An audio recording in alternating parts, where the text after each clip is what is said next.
What would you do if your whole world suddenly felt too big and empty? What if the person you counted on for everything was gone, leaving you with a house full of broken things and no idea how to fix them? That's exactly where I found myself after Richard died.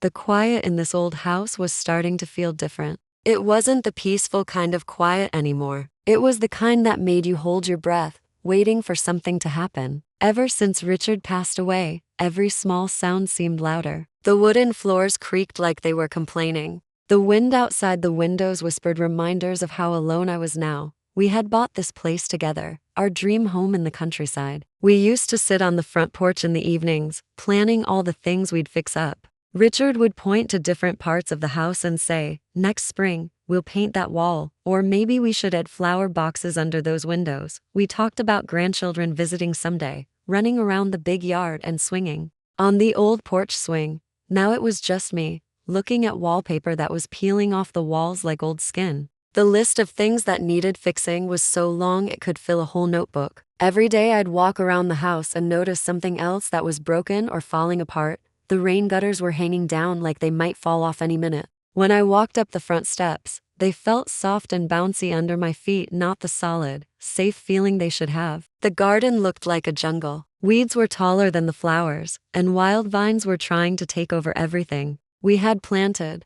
I felt like I was drowning in a sea of problems. I didn't have the energy to deal with all these repairs, and honestly, I didn't know how to fix most of them anyway. Richard had always been the handy one. He knew which tools to use and how to make things work again. My son Jake lived far away, 3 whole states between us. He had his own family to take care of, 2 little kids who kept him busy, and a job that demanded long hours. He worried about me, I could tell. He called almost every day, asking if I was okay, if I needed anything. But he couldn't just pack up and move here to help me. I understood that, even though part of me wished he could. My friends were sweet. They brought me casseroles wrapped in foil and frozen meals I could just heat up. They'd sit with me for coffee and tell me everything would be fine. "You're stronger than you think, Sarah," they'd say. "You'll figure it out." But when it came to actually helping me fix the gutters or trim the overgrown bushes, well, that was different. Most of them were dealing with their own problems,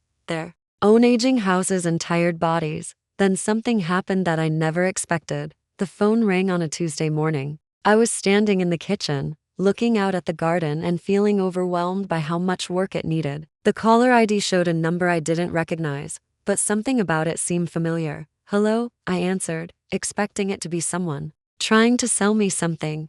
"Sarah? It's Mark." "Mark?" I had to think for a second. "Mark, my cousin Mark, Uncle Ray's son." We weren't close, not really. Mark was a few years younger than me, and he'd always seemed restless, like he couldn't sit still in one place for too long. Growing up, he was the kid who climbed too high in trees and came home with scraped knees and dirty clothes. As an adult, he'd moved around a lot. I'd heard stories through the family how he'd worked construction jobs in different cities, did landscaping for a while, even spent some time on a fishing boat way up in Alaska. At least, that's what I'd heard from various aunts and uncles at family gatherings. We saw each other at weddings and funerals, the way distant relatives do. We'd exchange polite hellos, ask how each other was doing, and make small talk about the weather. But that was about it. He lived about an hour away in the city, which might as well have been a different planet compared to my quiet corner of the countryside. His voice sounded different over the phone, deeper than I remembered. Maybe a little uncertain. "Sarah, I heard about Richard from my mom," he said. "I'm really sorry for your loss. He was a good man." I felt that familiar tightness in my throat that came whenever someone mentioned Richard. "Thank you, Mark. That means a lot."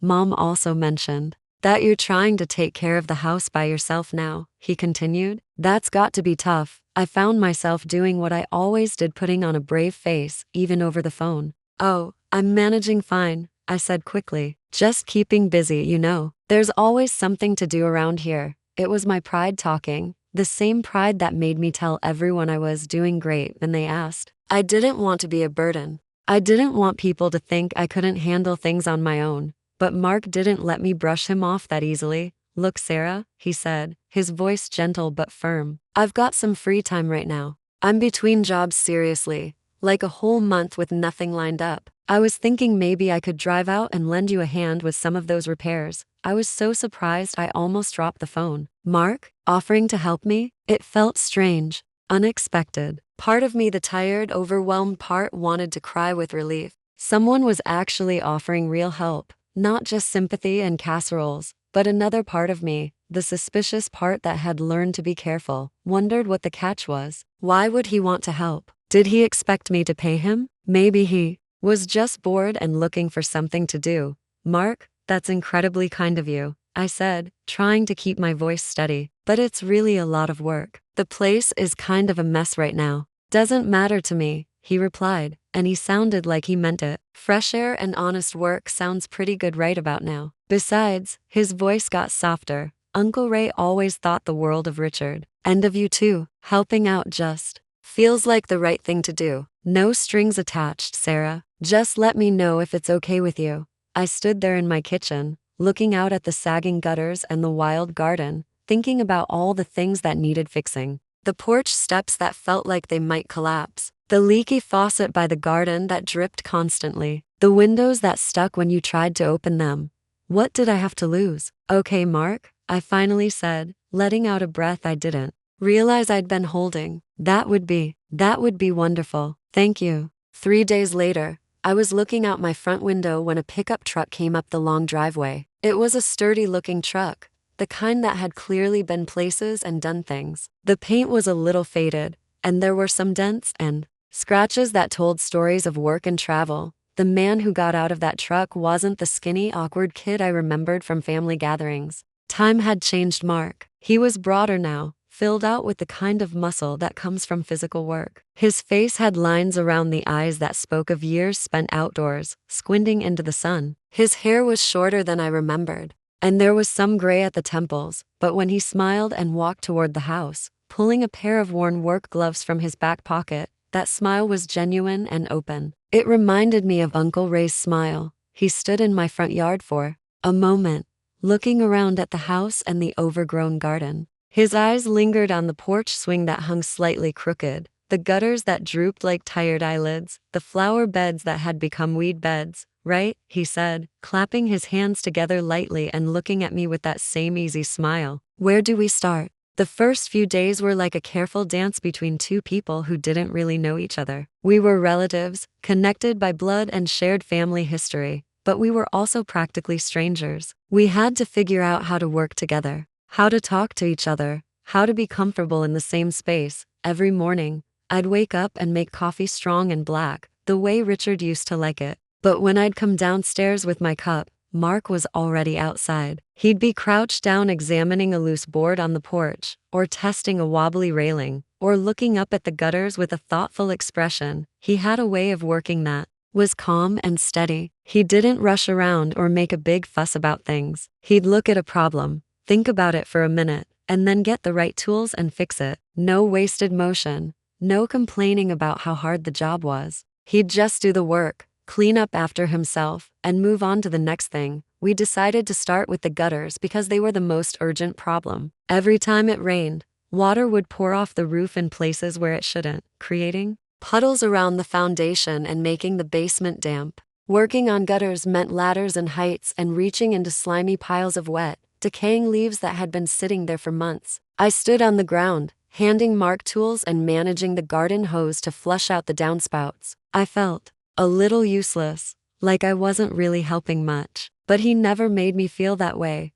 Could you hand me that trowel? He'd ask, balancing on the ladder near the roofline. I'd pass it up to him, watching the careful way he moved, never hurrying, even when he was in an awkward position. You really seem to know what you're doing up there, I commented one afternoon. He glanced down at me, a small smile on his face. You pick up things here and there, work enough different jobs, and you learn to be handy, or you learn to call someone who is. We fell back into our comfortable working silence after that. The only sounds were the scrape of his trowel against the metal gutters, the wet plop of debris hitting the tarp we'd spread below, and the distant buzz of cicadas starting their afternoon song. There was something peaceful about working together like that, even though we didn't talk much. The air between us was full of unspoken things, shared family history, different life paths, memories of relatives who had connected us over the years. Uncle Ray, Mark's father, had been Richard's favorite fishing buddy. They'd spend whole weekends down at the lake, coming home with coolers full of fish and stories about the ones that got away. My mother and Mark's mother had been close as sisters when they were growing up, sharing secrets and dreams the way young women do.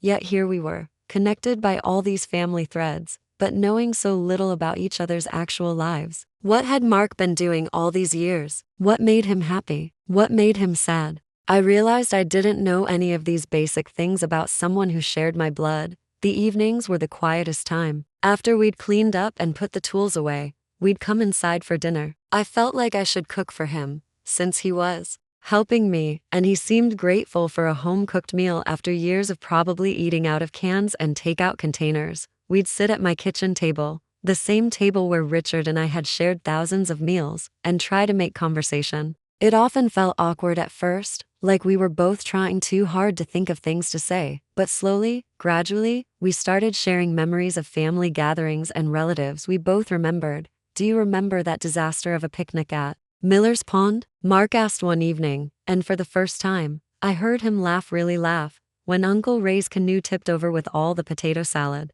I responded, and suddenly I was laughing too. I could picture it perfectly, Uncle Ray sputtering and covered in mayonnaise and pondweeds, while Richard laughed so hard he almost fell in the water himself. It was one of those family moments that becomes a story told over and over again at future gatherings. A small crack opened in the wall we'd built between us. For just a moment, we weren't strangers anymore. We were two people who had shared a piece of the past, who had both loved the same people. Richard really loved your dad, I said quietly, testing the emotional waters between us. Mark nodded, his expression becoming serious. Yeah, Dad felt the same way. He was hit pretty hard when Richard passed. We all were, Sarah. His directness surprised me. It wasn't pity in his voice, it was simply acknowledgement. He saw the sadness I was trying so hard to hide behind all the busyness of repairs and the forced cheerfulness I showed to everyone else. As that first week came to an end, the gutters were clear and working properly. The porch steps were solid and safe again. The mountain of work that had seemed impossible was starting to look manageable, but more than that, something else was changing. The silence in the house was different now. It was still quiet, but it wasn't the heavy, lonely quiet that had been weighing me down since Richard died. It was the quiet of two people working together, a comfortable quiet broken by the sounds of shared work, hammering, sawing, the clink of tools, and the gradual, careful building of something that felt like friendship. The unexpectedness of Mark's presence was slowly becoming something I looked forward to. Each morning when I heard his truck in the driveway, instead of feeling awkward about having someone in my space, I felt hopeful, like maybe I wasn't as alone as I thought I was. Tentative comfort, a budding familiarity that felt both fragile and surprisingly stirring. I still didn't entirely understand why he was there, but I was starting to be profoundly grateful Faith was. The second week flowed more easily than the first. The initial awkwardness had softened, replaced by the comfortable rhythm of shared work. We moved from the exterior repairs to the garden, which was my personal Everest of neglect. Richard had loved this garden, coaxing roses and tomatoes from the stubborn clay soil since his illness, and then his passing it had become a tangled mess, a constant thorny reminder of my failure to keep his passion alive. Mark, however, waded into it with the same quiet determination he'd applied to Thegaters. He seemed to know instinctively how it needed pruning, what needed pulling, had needed saving. These rose bushes just need some tough love, he announced one morning, brandishing a pair of heavy-duty loppers and space to breathe. Has showed me how to make the cuts, explaining the difference between old wood and new growth. My hands, usually busy with indoor tasks or paperwork, felt clumsy at first, fumbling with the tools, but Mark was patient like this. Had demonstrated, guiding my hand, angle it away from the bud. See there, wasamy then grounding about the physicalibor, the feel of the earth under my fingernails, the satisfying rip off stubborn weeds coming free. We worked 4 hours under the warm sun, often insolence, but it was a companion obeisance. Now, sometimes snippets of his life would emerge, offered casual abune pulling bindweed or turning compost. He told me about the vast empty landscapes of Alaska, the camaraderie and the danger of working on the boats. He spoke of the transient nature of construction work, the satisfaction off building something solid, even if Yauk knew you'd soon move on. He didn't boast or complain. He just stated facts, painting pictures with simple words. I found myself listening intently, piecing together the mosaic of his life, so different from my own settled existence. She asked about Richard. Two not invasive questions, but gentle inquiries about his interests, his work, the things that had made him happy. Talking about Richard with Mark felt different than with my friends. Mark hadn't known him intimately in recent years, so there were no preconceived notions, no pitying glance. It was just talking, remembering I'd unearthed memories both happy and sad, but sharing them seemed to lessen their solitary weight. One sweltering afternoon took a break, retreating to the shade off the old oak tree at the edge of Thayard with tall glasses of iced tea. Wes sat on the cool grass, watching the heat shimmer above the newly cleared flower beds. You know, Mark said, swirling the icy in his glass. Dad used to talk about this place when you and Richard first bought it, he said. Richard was like a kid with a new toy, planning all the things he wanted to do. I smiled, a genuine, unforeseen smile. He was. He had sketches, blueprints even, tucked away in his desk drawer. For a new workshop, a bigger deck. He had so many plans. My voice caught slightly on the last words. Mark didn't rush to fill silence. He just sat there looking out at the yard. After a moment, he said quietly, "It's good soil here, takes work, but it's good." It wasn't a platitude. It felt like an observation rooted in high sound experience, a recognition of potential of the value in tending to things. It was later that week, while clearing out the dilapidated shed at the back of the property, that something shifted. More profoundly, the shed was crammed with forgotten things, old tools, broken lawn furniture, stacks of clay pots, and tucked away in a damp corner a dusty wooden crate. What's this? Mark asked, dragging it out into the light. It was heavy. Together we pried off the lid. Inside, nestled amongst yellowed packing straw, were dozens of Richard's old woodworking projects. Small, intricate carved animals, a beautiful inlaid box, a half-finished model ship, its tiny sails carefully furled. I hadn't known he kept them, hadn't even known where they were. Seeing them, tangible pieces of his passion and skill, brought a fresh wave of grief, sharp and sudden. I sank down onto an overturned bucket, tears welling up despite my best efforts. I expected Mark to offer awkward condolences, or perhaps retreat and give me space instead. He knelt beside the crate, picking up a small wooden bird, turning it over and over in his calloused hand. "She was really good," Mark said softly, his voice filled with genuine admiration. "Look at the detail on this." He ran a finger gently over the carved feather. She didn't look at me, just at the bird, allowing me my tears without making me feel exposed. He started carefully unpacking the other pieces, laying them out on a dusty workbench, handling each own with a surprising reverence. "You remember him showing me how to whittle ants," Mark continued, his voice low and reflective. "Down by the creek behind Grandpa's house. I must have been maybe 10. I made this lopsided-looking squirrel," chuckled softly. He told me it had character. He started talking about his own father then, about Uncle Ray's workshop, the smell of sawdust and oiled patience his father had. Somebody mesh on the impatience. At other times, he spoke of regrets, of things left unsaid before Uncle Ray passed away a few years ago. It wasn't a confession, more like thinking aloud, connecting his own memories of his father to the legacy Richard had left behind in this dusty cradle, listening to him, sharing that quiet space filled with the ghosts of the men who had connected our families. I felt a profound sense of understanding pass between us. It wasn't just about fixing a house anymore. It was about excavating memories, acknowledging loss, and finding an unexpected solace in shared vulnerability. He wasn't just my unclesson, the restless wanderer. He was a man who understood grief, who knew the weight of family history, who could offer comfort not through words, but through quiet presence and shared work. The help had offered extended far beyond hammers and nails. It was reaching into broken places inside me, offering a steady hand I hadn't realized I so desperately needed. The surprise wasn't just that he'd offered to help. It was the depth of the help. He was actually approving purely by being there, being himself. The discovery in the shed seemed to open a new channel between us. Conversations flowed more freely, lighting on deeper subjects, while we tackled the more overgrown corners off backyard, clearing thorny bushes and uncovering forgotten flagstones. We talked about choices made, paths taken and not taken. Mark spoke about the lorry off the open road, the freedom, but also the loneliness that sometimes crept in. He admitted that seeing the life Richard and I had built here, the roots we'd put down, made him think, not with envy exactly, but with a kind of quiet contemplation. I, in turn, found myself sharing things I hadn't voiced to many people. The anxieties about the future, the feeling of being untethered after Richard's death, the struggle to redefine myself outside of being part of a couple. Mark listened without judgment, occasionally offering a perspective shaped by his own unconventional life. He didn't offer solutions, just understanding. Sometimes, he said one afternoon, leaning on his shovel handle, wiping sweat from his brow,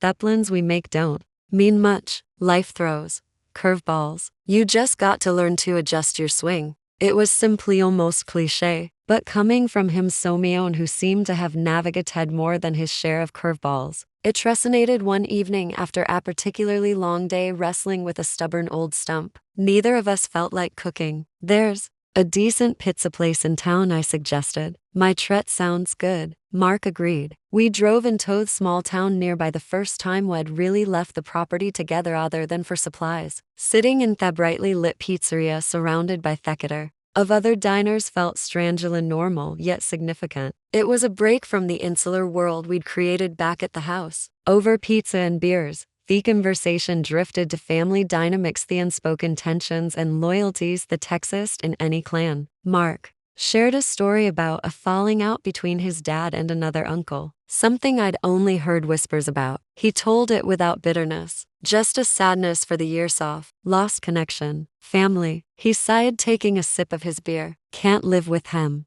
Can't. Well, you know, but they're yours, flaws and all. Richard always said that blood is thicker than water, but sometimes water is easier to swallow," I replied, remembering one of Richard's re-observations. Mark laughed. A real heart-a-law this time. He wasn't wrong. As we talked, I realized how much my perception of Mark had changed. The distant, slightly limbless cousin had been replaced by a thoughtful, perceptive man with a quiet strength and a surprising depth of feeling. He carried his own burdens, high sound history, but he didn't let them define him negatively. Instead, they seemed to have forged a resilience and empathy that I found myself increasingly relying on. The emotional climax of his visit didn't come with a grand gesture or a dramatic revelation. It arrived quietly, unexpectedly. One rainy afternoon, we're indoors, forced to abandon outside work. I'd been sorting through a box of old photographs, trying to decide what to keep, what to discard. Another overwhelming task I've been avoiding. Mark was sanding down one of Richard Shaw's finished carvings from the shed. The rhythmic scrape of the sandpaper, a soothing sound against the drumming. Rainey pulled out a photo of Richard and Medican probably 20 years ago on a beach vacation. We looked young, carefree, blissfully unaware of the challenges life would eventually throw our way. A wave of longing washed over me. Silence, it stole my breath. I put the photo down quickly, blinking back tears. Mark stopped sanding. He didn't say anything, just looked over at me. His expression full of quiet understanding. Put the carving down carefully, wiped his dusty hands on his jeans, and walked over to the box of photos. He didn't over or pry. He just picked up a different photo, one of a large family, gathering, decades old. Uncle Ray was there, grinning, arm thrown around Richard's shoulders. My parents stood nearby. Mark and I were just kids in the background, looking bored. "Look at us," he said softly, a faint smile on his face. "You were already bossing someone around, probably me." I managed a watery chuckle. "I probably was." He pointed to Uncle Ray and Richard. "They look happy." "There they were," I whispered. We stood there for a few minutes just looking at that picture, a silent acknowledgement of the shared history captured in that faded image, the intertwining roots of our families, the love and the losses that bound us together. In that moment, surrounded by the scent of old paper on drain, a profound sense of connection settled between us. It wasn't romantic. It was deeper than that. More fundamental, it was the connection of family rediscovered and reaffirmed. It was the comfort of knowing that even in grief of an uncertainty, you weren't entirely alone. Someone else understood the landscape of your past, recognized the faces in the photographs, shared the weight of the memories. Mark's presence's quiet empathy, his willingness to simply be there, had become an unexpected anchor in the storm of my grief. The help offered wasn't just fixing my house, it was helping me piece back together parts of myself I thought were lost for good. and the respect I felt for him, fourth man he was immense. The final week of Mark's stay arrived too quickly. The bulk of the heavy work was done. Thegators were secure. The porch was safi. Garden was tamed and showing hopeful signs of new life. Under the mulch we'd spread, the shed was organized. Richard Das carvings carefully wrapped and stored. Wes spent the last few days on smaller tasks, fixing a sticky window, touching up paint, clearing out the last of the debris from the yard. The rhythm of our work felt different, tinged with the knowledge of his impending departure. There was an ease between us now that hadn't existed before. We could work in comfortable sense, or chat easily about anything or nothing. We developed our own small routines. Coffee on the porch in the mornings, lemonade breaks under the oak tree, evening meals where conversation flowed naturally. I found myself dreading the return of the heavy silence that I knew would follow his leaving on his last evening. I made a proper dinner: roast chicken, mashed potatoes.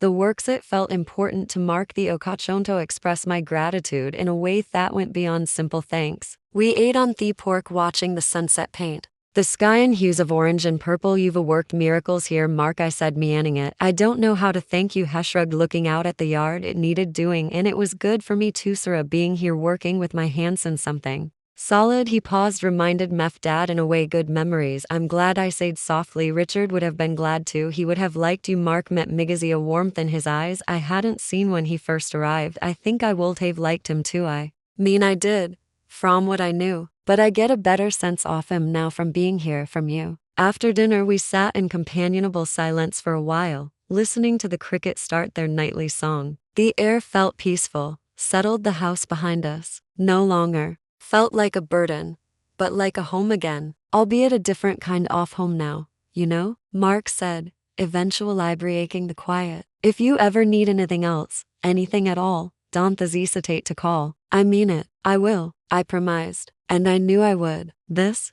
wasn't just a polite offer anymore. It was a connection forged through shared effort and unexpected understanding. The next morning, he loaded his tools back into his truck. There was a brief, slightly awkward moment as he prepared to leave. "How do you say goodbye after an experience like this?" He turned from the truck door, stepping towards me. I thought might offer a handshake, but instead he gave me a brief, firm hug. It felt solid, reassuring, Yuli almost. "Take care of yourself, Sarah," he said, his voice rigor than usual. "You too, Mark. Drive safe." I watched as his truck rumbled down the driveway and turned on the road, disappearing from view. The silence ceased again, but it wasn't the same oppressive quiet from before. The house felt different. I felt different standing there on the sturdy porch steps, looking out at the neat garden and the clear gutters. I felt a sense of accomplishment. More than that, a sense of renewal. Mark's unexpected offer to help had led to something far more significant than home repairs. It had been a journey,